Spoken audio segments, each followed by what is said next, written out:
আসসালামু আলাইকুম ওরহমতুল্লাহি ওবরাকাতু। আশা করি সবাই ভালো আছেন। আলহামদুলিল্লাহ, আপনাদের দোয়ায় আমিও ভালো আছি। দেশ এবং প্রবাস থেকে যারাই আমার এই ভিডিওটা দেখছেন, আপনাদের প্রতি অনেক ভালোবাসা ও অভিনন্দন।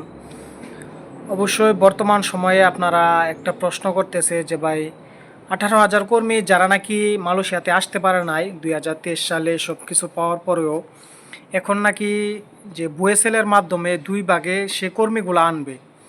এই খবরগুলো এখন প্রত্যেকটা নিউজে আসতেছে যে ভাই আসলে কি এটা সত্যি নাকি, যে আমরা যে 18,000 কর্মীগণ যাইতে পারি নাই, আসলে কি আমাদেরকে 2 ধাপে নিবে নাকি। অনেকে বলতেছে যে প্রথম ধাপে আপনার 10,000 কর্মী নিবে, আর বাকি ধাপে পরে সে 8,000 কর্মী নিবে, এবং সেটা নিবে সরকারি এজেন্সি যেটা নাকি বুয়েসেল। এই বুয়েসেলের মাধ্যমে কর্মীগুলো নিবে। এটা কতটুকু সত্য অনেকে জানতে চাইতেছে যে ভাই আসলে কি এটা কার্যকর হয়েছে নাকি। আবার কেউ বলতেছে ভাই 18,000 কর্মীর আপডেট কি। দেখেন ভাই, আমি এই বিষয়টা নিয়ে এর আগে অনেকবার আলোচনা করছি যে যে কোনো একটা বিষয় সরকার যখন পদক্ষেপ নেবে কাগজে কলমে, তখন বিশ্বাস হবে যে না, এই জিনিসটা কার্যকর হয়েছে। এখন মনে করেন আপনি বিভিন্ন ধরনের নিউজে পাইলেন, আমরা নিউজ দিলাম, আরও যত আপনার টিভি চ্যানেল আছে তারা নিউজ দিল যে কার্যক্রম চলতেছে, তাদেরকে নিবে, আশ্বাস দিবে। সে আশ্বাসে কখনো আপনার শিওর হওয়া যায় না যে আসলে কি আমাদের ব্যাপারে কার্যক্রমগুলো কি শুরু হইল কি না। আপনার তখনই বিশ্বাস করতে হবে যখন যে খাতা কলমে এগুলা পরিপূর্ণভাবে কাজ শুরু হয়েছে। দেখেন বিগত সময়ে এই যে যখন থেকে তারা আসতে পারে নাই, এর ভিতরে এ পর্যন্ত কয়েক ধাপে যে তাদেরকে নিয়ে আসতেছে।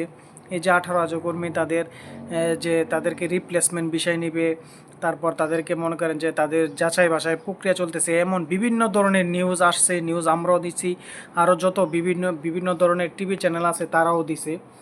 কিন্তু এখন মনে করেন গত 2-3 দিন আগে ডক্টর ইউনূস সাহেব কিন্তু একটা বৈঠক ছিল যে মালয়েশিয়া পররাষ্ট্রমন্ত্রীর সাথে। সে পররাষ্ট্রমন্ত্রীর সাথেও যখন বৈঠকে কিন্তু ডক্টর ইউনূস সাহেব তাকে বলছে যে 18,000 কর্মী তারা নাকি 23 সালে যাইতে পারে নাই, ভিসা টিকিট পাওয়ার পরেও নেওয়ার জন্য রিকোয়েস্ট করছে ডক্টর ইউনূস সাহেব। ওইখানে কিন্তু একটা রিকোয়েস্ট করেছে। তো এই জিনিসটাই এখন প্রত্যেকটা ভাই, অনেক ভাই জিজ্ঞাসা করতেছে যে ভাই আসলে কি শুরু হয়েছে নাকি। দেখেন ভাই, শুরু বলতে তারা মনে করেন অনেকবার এই ব্যাপারে বলছে, যখন মনে করেন যে কাগজে কলমে পরিপূর্ণভাবে কাজ আরম্ভ হবে, তখনই যে শিওর যে না ভাই কাজ আরম্ভ হয়েছে। তাছাড়া আপনারা নিজেরাই দেখেন এই পর্যন্ত আপনাদেরকে কতগুলো আশ্বাস সরকার দিয়েছে। এই যে আপনারা কিছুদিন আগে একটা আন্দোলন করছেন, ওই সময় আপনাদেরকে মন্ত্রণালয়ের ভিতরে নিয়ে বিভিন্ন ধরনের আশ্বাস, বিভিন্ন ধরনের কথা, যে মন্ত্রণালয়ের সচিবগণ আছেন তারা বিভিন্ন ধরনের কথাবার্তা বলতেছে। আসলে আমাদের দেশটা এমন এক দেশ যে দুর্নীতির দেশ, সেটা বলার ভাষাই নাই। এখানে মনে করেন যারাই গদিতে যায় তারা মনে করেন আমাদের মতন সাধারণ নিম্ন আয়ের মানুষগুলাকে মানুষ আর মানুষই মনে করে না। এই জন্য ভাই যখন কাগজে কলমে শুরু হবে ওই সময় বুঝতে পারবেন যে না ভাই আমাদের কাজ শুরু হয়েছে। তো এখন অনেক ভাই বলতেছে, অনেক নিউজ টিভিতে আপনারা পাইছেন যে বুয়েসেলের মাধ্যমে আনবে। জি ভাই, এটা বলছে যে বুয়েসেলের মাধ্যমে আপনাদেরকে কর্মীগুলো নিবে। যখন মনে করেন কাগজে কলমে আরম্ভ হয়ে যাবে তখন শিওর যে কনফার্ম যে না আমাদের কাজ আরম্ভ হয়েছে। তো সেই সময় পর্যন্ত আপনারা এতটুকু আশা করতে পারেন না যে আপনাদের ব্যাপারে কাজ হবে।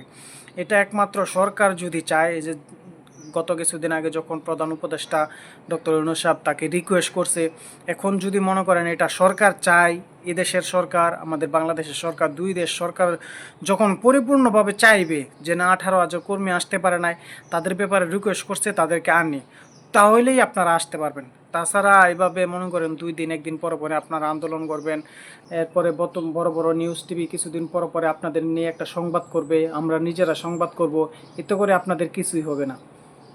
তখনই হবে যখন সরকারি বিষয়ে সরাসরি কাগজে কলমে কাজ আরম্ভ হবে, সরাসরি কাগজে কলমে কাজ আরম্ভ হবে। তো ভাই, আর বর্তমান সময়ে যে প্লান্টেশন সেক্টর নিয়ে অনেকে একটা বিষয় নিয়ে চিন্তিত আছেন যে ভাই এখন পর্যন্ত তো প্রায় 20 তারিখ সময় কাছে গেছে, এখন পর্যন্ত কোনো খোঁজখবর হইতেছে না। এজেন্সিগুলো বলতেছে ফেব্রুয়ারি মাসে ফ্লাইট দিবে, আসলে কি এটা কতটুকু সত্য। দেখেন ভাই, ফেব্রুয়ারি মাসে ফ্লাইট দিতে পারবে অবশ্যই, যদি মনে করেন সময় বাড়ানো হয়।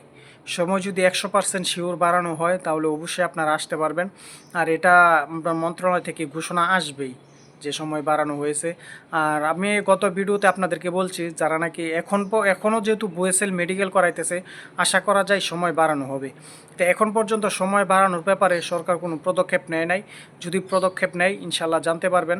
তো ভাই ভালো থাকবেন, সুস্থ থাকবেন। আসসালামু আলাইকুম ওরহমতুল্লাহি ওয়া বারাকাতুহু।